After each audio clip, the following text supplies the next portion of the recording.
మార్చాడా? అలా మారిస్తే అది చమత్కారం కదండి, అసలు చాలా ఆశ్చర్యం కదా. అప్పుడు వాడి జీవితం పందిరైంది. గురువు ఈ పందిరి వెయ్యాలి. గురువు యొక్క లక్షణం ఏంటంటే పాదు రేపు బాగా కాయాలంటే పందిరి ఒక్కటి జాగ్రత్తగా వేసి తీగని పందిరి మీదకి పెట్టేస్తే అందించేస్తే చాలు, ఇంకేం లేదు. ఏం చేయాలంటే రోజు మొదట్లో చెంబుడు నీళ్లు వస్తుండాలి. అలా అవతల వారి మనస్సు ఈశ్వరుణ్ణి అల్లుకునేటందుకు వీలుగా అందమైనటువంటి పందిరిని నిర్మాణం చెయ్యాలి. ఈ పందిరి ఈశ్వరుడి పట్ల ఆభిముఖ్యము, ఇది సత్యమే, ఇది మనం వినాలి, ఇది తెలుసుకోవాలి, ఇది ఆచరించాలి అనేటటువంటి బుద్ధి భక్తుని యందు కలిగేటట్టుగా ముందు గురువు నడవాలి. గురువుకు ఆ నడువడి లేదనుకోండి, యజమానే పందిరి లేదనుకోండి, పాదేం చేస్తుంది? గురువుకే లేదనుకోండి అటువంటి నడువడి, కేవలం నోటి మాట చెప్తే దానివల్ల ఎవరిని అనుసరిస్తాడు శిష్యుడు? గురువును అనుసరించడానికి గురువు దగ్గర ఏది త్యాగబుద్ధి. కనుక పందిరి వెయ్యగలగాలి, నీళ్లు మొదట్లో పొయ్యగలగాలి. ఎప్పుడు నీళ్లు పోసినా ఆది వస్తువు ఏదో ఆ ఈశ్వరుడు గురించి మాట్లాడుతుండాలి. ఎటువైపు వెళ్ళిపోతుండండి, మళ్ళీ అక్కడికి వచ్చేయాలి. చూశారా ఈశ్వరుడు అంటుండాలి. అది బాగా బలం అవుతుంది పాదుకి. అంతేగాని మీరు పందిరంతా నీళ్ళు వేయాలంటే పందిరి బలంగా ఉండడానికి పందిరి మొదట్లో నీళ్లు పోస్తే చాలు. చక్కటి కుదురు కట్టి నీళ్ళు అటు ఇటు పోకుండా రోజు చెంబుడు నీళ్లు. గురువుగారు తన దగ్గరికి వచ్చిన వాళ్ళతో రోజు ఈశ్వరుడు యందు పూనిక కలిగేటట్టుగా చక్కగా 4 మాటలు చాలు. ఆ పందిరి కావలసినన్ని ఫలాలను ఇచ్చేస్తుంది. ఈశ్వరుడు అంత గమ్మత్తుగా ప్రవర్తిస్తాడు. సదాశివ సమారంభాం అండంలో రహస్యం. మీరు ఇప్పుడు అవధరించండి. పూర్వకాలంలో భృగువు అనబడేటటువంటి మహర్షి, కవి అని నామాంతరం ఆయనకి. ఆ భృగువుకి ఒక కుమారుడు, ఆయనకి భార్గవుడు అని పేరు. ఇలా కూడా పూర్వకాలంలో ఉండేది, వాళ్ళందరూ భార్గవులే. ఇంకా ఆయన ఆ కుమారుడి పేరు భార్గవుడు. ఆయన తల్లి పేరు ఉషన. చాలా చిత్రంగా ఉంటాయండి. ఆవిడ పేరు ఉషన. భార్య పేరు ఊర్జస్వతి. పౌరాణికంగా ఉండేటటువంటి పేర్లని మీరు తీసుకుని వాటి వెనకాతల ఉండే రహస్యం ఏమిటో, ఆ పేరు ఎందుకు పెట్టారో, ఆవిడ అలా ఎందుకు ప్రవర్తించిందో మీరు విచారణ చేస్తే అబ్బాయి ఎంత మంచి పేరులో అనిపిస్తుంది మీకు. ఈ ఊర్జస్వతి ప్రియవ్రతుని యొక్క కుమార్తె. ఈ ప్రియవ్రతుడు ఎవరు? ఉత్తానపాదుని యొక్క సోదరుడు. మీకు ఇప్పుడు ఉత్తానపాదుడు అనేటప్పటికి ఎవరు గుర్తు రావాలి? ధ్రువుడు జ్ఞాపకం రావాలి. అంటే ఏదో జరగబోతోంది. అంటే వంశంలో ముందు ఎక్కడికి వెళుతోంది? ఇతపూర్వం ఆకాశంలో ఒక గ్రహాలన్నీ తిరగడానికి ఆలవాలమైనటువంటి స్తంభముగా ఎవరు నిలబడ్డారో అటువంటి వాడు పుట్టిన వంశంలోని పిల్ల ఇక్కడికి వచ్చింది. ఇప్పుడు ఆవిడ కడుపున పుట్టాడు. ఇది సంస్కార బలాలంటే. ఒక్కొక్క మహాపురుషుడి యొక్క కుమార్తె, ఒక్కొక్క వంశంలోంచి వచ్చిన పిల్ల సుక్షేత్రమవుతుంది. ఆమె ఒక మహాపురుషుడికి జననమివ్వడానికి కావలసినటువంటి తేజస్సుతో కూడిన క్షేత్రం అయి ఉంటుంది. కనుక కోడల్ని ఇంటికి తెచ్చుకోవడంలో మర్యాద ఎందుకు చూసుకోవాలి, జాగ్రత్త ఎక్కడ చూడాలంటే ఇక్కడే చూడవలసి ఉంటుంది. ఇన్ని ఆలోచిస్తే అలాంటి కోడల గురించి వెతుకుతూ కూర్చుంటే పిల్లాడికి వయసు అయిపోదు కదా అని కూడా అనుమానంగా ఉంటుంటుంది నాకు ఒక్కొక్కసారి. సరే, ఇప్పుడు నాకు అంత తొందరగా అవసరం ఏం లేదనుకోండి, కాబట్టి నేను నిదానంగా ఆలోచించుకోవచ్చు. అలాగే కాబట్టి ఇప్పుడు ఆమె ఊర్జస్వతి. ఊర్జస్వతి భృగువు యొక్క భార్య. ఈ ఊర్జస్వతి భృగువుల యొక్క కుమారుడు భార్గవుడు. ఈయనకి మళ్ళీ 4 కుమారులు కలిగారు ఆ భార్గవునకు. వాళ్ళ పేర్లు చండు మొదట ఆయన పేరు, అమర్కుడు రెండో ఆయన పేరు, త్వాష్ట్రుడు ఒక ఆయన పేరు. ఈ మొదటి 2 పేర్లు విన్నప్పుడు మీకు ఏం గుర్తొస్తుంది? చండు, అమర్కుడు. వీళ్ళిద్దరే రాక్షస జాతికి అంతటికీ గురువులు. ప్రహ్లాదోపాఖ్యానంలో ప్రహ్లాదుడికి పాఠాలు నేర్పిన రాక్షస గురువులు చండు, అమర్కుడు. కాబట్టి ఇప్పుడు ఈ పైన భార్గవుడు ఎవరు మీరు పట్టేసేయగలగాలి. చండామర్కుల ఇద్దరు కూడా ఎవరి కొడుకులు? శుక్రాచార్యులు వారి కొడుకులు. ఈయనకి మరి శుక్రుడన్న పేరు ఎలా వచ్చింది? భార్గవుడు కదా, అంటే బిరుదునామం అయి ఉండాలి. అసలు పేరుని బిరుదునామం కప్పేసింది. అంత కీర్తి ఎక్కడి నుంచి వచ్చింది? మీరు విచారణ చేయవలసి ఉంటుంది. ఇప్పుడు చంద్రుడు, అమర్కుడు, త్వాష్ట్రుడు, ధరాత్రుడు నలుగురు కుమారులు పుట్టారు. ఈయనకి ఒక కోరిక పుట్టింది భార్గవుడికి. ఇది సృష్టిలో చాలా చిత్రమైనటువంటి కోరిక. మీరు ఇతపూర్వం పురాణం విన్నప్పుడల్లా ఒక విషయాన్ని రోజు వింటున్నారు. ఎవడైనా రాక్షసులు సాధారణంగా ఏం కోరుతారు? అయ్యా నేను చచ్చిపోకూడదంటారు. నేను చచ్చిపోకూడదంటే వాడి ఉద్దేశం ఏంటంటే ఆత్మకి చావు లేదు కాబట్టి ఇంకేం చచ్చిపోకూడదు, శరీరం చచ్చిపోకూడదు అంటే బ్రహ్మగారు అంటారు అలా కుదరదు, ఇంకో మాట చెప్పండి అంటారు. అంటే వాడు ఏదో పెద్ద లిస్ట్ చెప్తాడు. చెప్తే బ్రహ్మగారు అంటారు తథాస్తు అంటాడు. వెంటనే మహానుభావుడు శ్రీమన్నారాయణుడు దానికి మినహాయింపు వచ్చేటట్టుగా ఒక అవతారం తీసుకుంటాడు. తీసుకుని సంహరించేస్తాడు. ఇది అడిగిన వాడు ఉండడు, వెళ్ళిపోతాడు. ఈ మధ్యలో కొంత అల్లరి చేస్తాడు వాడు. మొదటి కన్ను ఏమిటంటే దేవలోకం మీదకి వెళ్ళిపోతూ ఉంటాడు, చేస్తుంటాడు. ఇంతే కథ, ఎక్కడికి వెళ్ళినా అంతే. కాబట్టి ఇంత తపస్సు చేసి చచ్చిపోకూడదని కోరేవాళ్ళు రాక్షసులు. ఋషులు తపస్సు చేసి ఇంకా మేము పుట్టకూడదంటారు. వాళ్ళు దీనికి విరుద్ధం అడుగుతారు, ఇంకా మేము పుట్టకూడదు. ఇంకా మళ్ళీ పుట్టడం అంటే ఏంటి? శరీరం పుచ్చుకోకూడదు. శరీరం పుచ్చుకోకూడదంటే వాళ్ళు ఏమవ్వాలి? మోక్షం పొందాలి, అంటే ఈశ్వరుల్లో కలిసిపోవాలి. వాళ్ళంటారు మాకు మళ్ళీ పుట్టుకొద్దంటారు. వీళ్ళంటారు మేము సావకూడదంటారు. సావకూడదని అడిగిన వాళ్ళు చచ్చిపోతుంటారు, పుట్టకూడదని అడిగిన వాళ్ళు పుట్టకుండా అయిపోతూ ఉంటారు కదండి. నాకు చావు పుట్టుకలతో భయం లేదన్నవాడు కూడా చావు పుట్టుకకి అతీతంగానే వెళ్ళిపోతాడు. అది విచిత్రం. శంకరాచార్య వారు అలాగే అడిగారు. అయితే అది ఇంకా పెద్ద స్థాయి. అలా అడగడం అసలు నిజంగా మీరు ఆ స్థాయిని గురించి వింటుంటే ఇంకా గమ్మత్తుగా ఉంటుంది. కాబట్టి ఇప్పుడు ఈయన ఈ రెండు కోవలకి చెందడి భార్గవుడు. ఈయన అన్నాడు అసలు చావన్నది ఒకటి లోకంలో ఉంది కదా, శరీరాలు చచ్చిపోతూ ఉంటాయి కదా, ఈ చచ్చిపోయిన శరీరాన్ని వెంటనే బతికించేసే శక్తి నాకు వస్తే అనుకున్నాడు. ఇది ఎంత చిత్రమైన కోరికండి.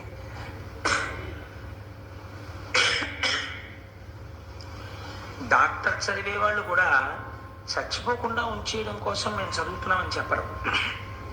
దేనికి చదువుకుంటారు అంటే అలా ఉంచితే డాక్టర్లు చచ్చిపోతున్నారు కదండి, అది మరీ దారుణం కదా. డాక్టర్లు మాత్రం చావకుండా ఉంచగలరు ఏంటి? చావకుండా చావు వచ్చే లోపల వచ్చే బాధ పెట్టే రోగాల్ని ఈశ్వర స్వరూపంతో తగ్గించేసి బాధ తగ్గిస్తారు. బాధ తగ్గించగలిగిన వాడు ఈశ్వరుడైతే ఆ ఈశ్వర రూపంలో వైద్యుడున్నాడు కాబట్టి వైద్యో నారాయణో హరి ప్రథమో దైవ్యో బిషక్. ఈయన చిత్రమైన కోరికోటి వచ్చింది ఈయనకి. ఇలా చచ్చిపోయిన వాడిని నేను వెంటనే ఓ మంత్రం వేయగానే వాడు బతకాలి. ఇప్పుడు ఆయన ఏం కోరుకుంటున్నట్టు లోకంలో? ఆయన ప్రతి సృష్టి చేస్తూ ఉంటాడు. ఆయన సృష్టి క్రమంలో బ్రహ్మగారి ఇన్నేళ్లు బతకాలి అంటే దాని ఉద్దేశం ఏంటి? ఆ తర్వాత చచ్చిపోవాలని బ్రహ్మగారు రాసిన రాతని తిరగరాస్తాడనమాట ఈయన. ఇప్పుడు నేను ఆ స్థాయికి ఎదగాలి. నాకు మృత సంజీవని అంటే చచ్చిపోయిన శరీరాన్ని మళ్ళీ పుట్టించాలి నేను. ఎలా? మళ్ళీ ఇంకో శరీరంతో పుడితే బ్రహ్మగారి గొప్పతనం. అలా కాదు, ఏ శరీరంతో చచ్చిపోయాడో అక్కడ మళ్ళీ వాడు పుట్టియాలి. మళ్ళీ అదే శరీరంతో, అంతే వయస్సులో, అంతే ముడతలు పడిన శరీరంతో, అంత బలంతో వాడు చచ్చిపోతే మళ్ళీ అంత బలంతో వాడు పుట్టియాలి. అలా నేను చెయ్యగలనా? ఇప్పుడు ఈ కోరిక పుడితే ఆయన ఆలోచించాడు, నాకు ఈ కోరిక ఎవరు తీరుస్తారు? ఈ కోరిక తీర్చడానికి సృష్టికర్తగా ఉన్నవాడు, స్థితికర్తగా ఉన్నవాడు, ప్రళయకర్తగా ఉన్నవాడు వాడు బ్రహ్మము. వాడు కదా సృష్టి చేస్తున్నాడు, నిలబెడుతున్నాడు, లయం చేసేస్తున్నాడు, మళ్ళీ సృష్టి చేస్తున్నాడు. వాడు మళ్ళీ ఇంకో రూపంలో సృష్టిస్తున్నాడు ఇదే జీవుణ్ణి. కానీ ఇప్పుడు నేను ఆ బ్రహ్మము యొక్క అనుగ్రహంతో ఇంకొక మెట్టు ముందుకెళ్ళాలి. ఎలా పడిపోయిన వాడిని అలాగే మళ్ళీ పుట్టించగలగాలి, బతికించగలగాలి. ఆ శక్తి ఎక్కడి నుంచి వస్తుంది? ఇవి చేసేవాడు ఎవడో వాడి దగ్గర నుంచే రావాలి. వాడు తొందరగా ఎక్కడ తపస్సు చేస్తే ప్రీతి పొందుతాడు? కాశీ పట్టణంలో తపస్సు చేస్తే ప్రీతి పొందుతాడు, అక్కడే ఉంటాడు కాబట్టి నేను అక్కడికి వెళ్తానన్నాడు. వెళ్ళి ఇప్పుడు ఈయన కాశీపట్టణం వెళ్ళి తపస్సు మొదలెట్టాడు. ఇప్పుడు ఈయన ఎందుకు తపస్సు మొదలు పెట్టాడో శంకరుడికి తెలుసా తెలియదా? తెలుసు ఖచ్చితంగా. ఎటువంటి తపస్సు చెయ్యడం మొదలుపెట్టాడు? రాక్షసపరమైనటువంటి తపస్సు ఆయన చేయలేదండి. కాశీలో ఒక శివలింగాన్ని ప్రతిష్ఠ చేశాడు ఆయన. ప్రతిష్ఠ చేసి దానికి ప్రతిరోజు 1000 మార్లు అభిషేకం చేసేవాడు. ఒకరోజు సూర్యాస్తమయం నుంచి మరునాడు సూర్యాస్తమయం వరకు, సూర్యోదయం వరకు, సూర్యోదయం నుంచి సూర్యోదయం వరకు. ఎందుకని? ఈశ్వరుడికి షట్కాల పూజ ఉంది శివార్చనలో. కాబట్టి ఆయన సూర్యోదయం నుంచి మళ్ళీ సూర్యోదయం లోపల ఒక 1000 మార్లు అభిషేకం చేసేవాడు. అందులో తప్పకుండా ఆయన 3 వాడేవాడు. ఇదే అభిషేకానికి ఉన్న గొప్పతనం. మొదటిది పంచామృతములను వాడేది. ఆ పంచామృతముల యొక్క శక్తి వేరండి అసలు. ఎప్పుడైనా మీకు వీలైనప్పుడు పంచామృతములు అభిషేకము అని ఒక ఉపన్యాసం చెప్తాను.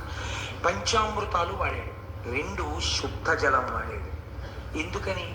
పంచామృతాలు వాడాడు అంటే శుద్ధ జలం వాడాడు అని అర్థం. అభిషేకం చేసేటప్పుడు ఒక పదార్థాన్ని వాడి రెండో పదార్థాన్ని శివలింగం మీద వెంటనే పోస్తే అది అపచారం. ఒక పదార్థాన్ని పోస్తే మళ్ళీ శుద్ధ జలం పోయాలి, పోసి రెండో పదార్థం పోయాలి. పాలు పోసేసి, పెరుగు పోసేసి, తేనె పోసేసి అలా అభిషేకం చేయకూడదు. పాలు పోస్తే నీళ్లు పోయాలి. అందుకే శుద్ధ జలంతో ఒక పాత్ర పక్కన పెట్టుకోవాలి, ఒక పెద్ద బిందె. దాని దగ్గర ఒక చెంబు పెట్టుకుని పాలు పోసి నీళ్లు పోయాలి. అందుకే కదా నిన్న పొద్దున్న అభిషేకం చేసేటప్పుడు ప్రతి పదార్థానికి మళ్ళీ శుద్ధ జలంతో చేశాను. కాబట్టి అలా మార్చి చేస్తారు. కాబట్టి ఇప్పుడు పంచామృతములతో అభిషేకం అంటే మధ్యలో తప్పకుండా ఏది వాడబడింది? శుద్ధ జలం వాడబడింది.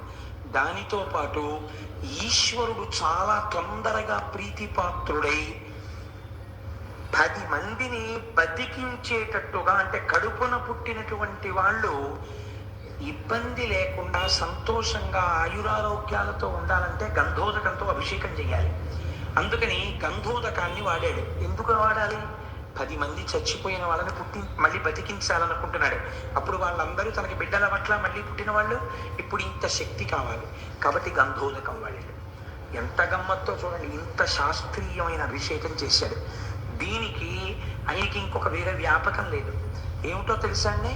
ఈ 1000. మీరు ఇందులో ఒక పెద్ద రహస్యాన్ని కనిపెట్టండి. ఇలా చేసేటప్పుడు భార్గవుడు పరమశివుణ్ణి అభిషేకానంతరం అర్చన చెయ్యాలి. మళ్ళీ లఘువుగానైనా సరే పొడిగా తుడిచేసి వస్త్రం కట్టి అభిషేకం చెయ్యాలి, అర్చన చెయ్యాలి. ఈ అర్చన చేసేటప్పుడు ఆయన కొన్ని పువ్వులు వాడాడు. ఇందులో నేను మీకు చెప్తాను, మనకి బాగా అందుబాటులో ఉన్నప్పటికీ మనం ఎప్పుడు పరమశివుణ్ణి అసలు వాటితో అర్చన చేయము. కారణమేమి? మనకి పౌరాణిక జ్ఞానము లేకపోవటే. మనకి తెలీదు. ఎంతసేపు పల్లరసాలు తెస్తాం కానీ అసలు శివుడికి వీటితో చేస్తే తొందరగా ప్రీతిపాత్రుడవుతాడని మనకి తెలియదు. ఇప్పుడు వినండి ఆ జాబితా. సంపంగి పూలు చేస్తామనుకోండి, పోని మెత్త పూలు తక్కువ, గన్నేరు పూలు వాడుతుంటారు, తామర వాడతాం, కొండ గోగు తక్కువ, జాజి వాడతాం, కడిమి పువ్వు దొరకడం కూడా చాలా కష్టం. కడిమి పువ్వు సాధారణంగా వాడడం. అలాగే పొగడ పువ్వు వాడుతూ ఉంటారు, కలువ పువ్వు వాడుతూ ఉంటారు, మల్లె పువ్వు వాడతారు, కమలములు వాడతారు, సురపొన్న పూలు అక్కడక్కడ వాడతారు, దర్భాగ్రములు. ఇవాళ మేము అభిషేకం చేస్తున్నామండి. అభిషేకం తర్వాత అర్చన చేయడానికి దర్భాగ్రములు సిద్ధం చేసుకున్నాము అన్న వాళ్ళ ఎంతమంది ఉన్నారో నాకు చూపించండి.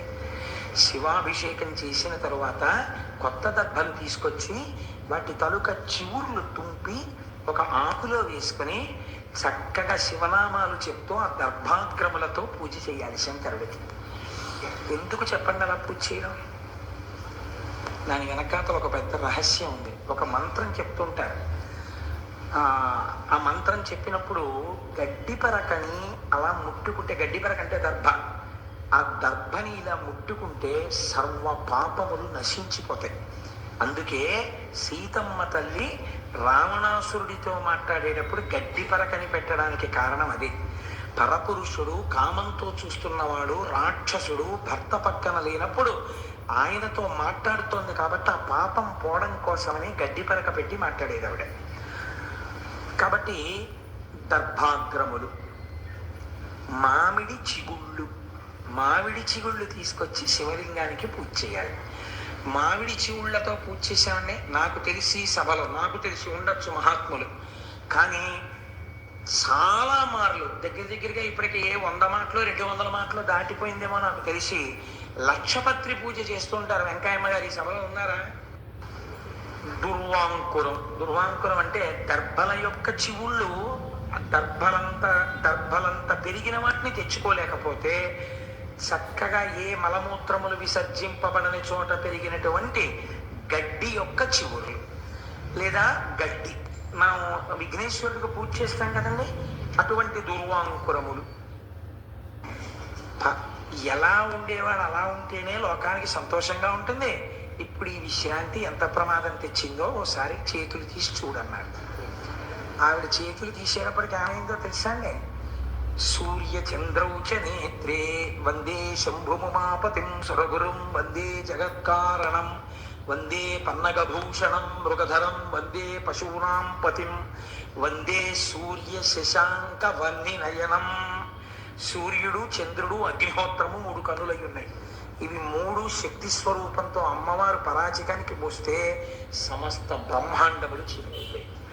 అన్ని ప్రాణులలో వేడి తగ్గిపోయింది, అంటే లయమైపోయే స్థితి వచ్చేసింది. ఇప్పుడు ఇది జరగకూడని ప్రళయ ప్రకృతి. ఇంత చీకటి ఒక భయంకరమైనటువంటి లయకాల స్థితిలోకి వెళ్ళిపోయింది లోకం. ఇది ఎవ్వరు ఊహించనిది. ఈ కొట్టుమిట్టాడిపోతున్న స్థితిలో సమస్త బ్రహ్మాండములు చీకటిని పొంది అమ్మవారిలా చేతులు తీయగానే మరి వెంటనే ప్రకాశించాయి.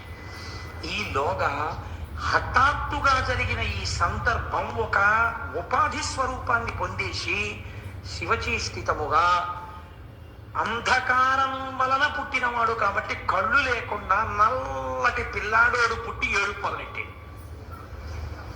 ఏడుపు మొదలుపెట్టి వాడు పర్వత సదృశ్యుడై అలా పెరిగిపోయి ఆకాశం అంత అయిపోయి కనపడ్డ వాటిని తీసి నోట్లో పడేసుకుంటుంది. వీడెవరండో అంటే అమ్మవారు, నీ కొడుకే అన్నారు. అయ్య బాబోయ్, వీడు నా కొడుకేమిటండి అంది. నువ్వు కళ్ళు ముయ్యడం వల్ల పుట్టాడు కనుక వాడు నీకు నాకు కొడుకే. మనం ఎవరం? జగత పితరౌ వందే పార్వతీ పరమేశ్వరౌ. ఇప్పుడు వాడిని చంపేయడమో ఏదో చేయడానికి వీల్లేదు. ఏం చేయాలి? కాపాడాలి. కాబట్టి వాడిని పిలిచి, ఒరే నువ్వు అలా తినేకు మనుషుల్ని, వాళ్ళని అడవిలో తిరుగుతుండు అని అరణ్యానికి పంపించేశారు. ఈలోగా హిరణ్యకశిపులు మీకు తెలుసున్న వాళ్ళే. భగవంతుడు నేను ఎంచుకోకుండానే ఆయన వరుసక్రమాన్ని నిర్ణయించేశాడు. దీని తరువాత నువ్వు ఇది చెప్తే శ్రోతలకి తేలిగ్గా అర్థమైపోతున్నాడు. మీరు భాగవతంలో హిరణ్యకశిపుల గురించి విన్నారు. హిరణ్యాక్షుడికి కొడుకులు లేకుండానే హిరణ్యకశిపుడికి కొడుకులు కలిగారు. వీడికి బాధ కలిగి కొడుకులు పుట్టట్లేదని శంకరుడు గురించి తపస్సు చేశాడు. శంకరుడు ప్రత్యక్షం అయ్యాడు. ఏం కావాలని అడిగాడు. వాడబ్బో చాలా ధర్మం చెప్పాడు. ఎన్నున్నావు, కొడుకు ఉండాలి కదండి, ఆ కొడుకు లేకపోతే సంతానం లేకపోతే తృప్తి ఉండదు కదా, నాకు కొడుకుని ఇప్పించాను అని. నీకు సరిపోయే కొడుకోడు పుట్టి పెరుగుతున్నాడు రోయ్, వాడు నా కొడుకే అనుకోవచ్చు కాబట్టి నువ్వు వాడిని తీసుకెళ్ళి పెంచుకో.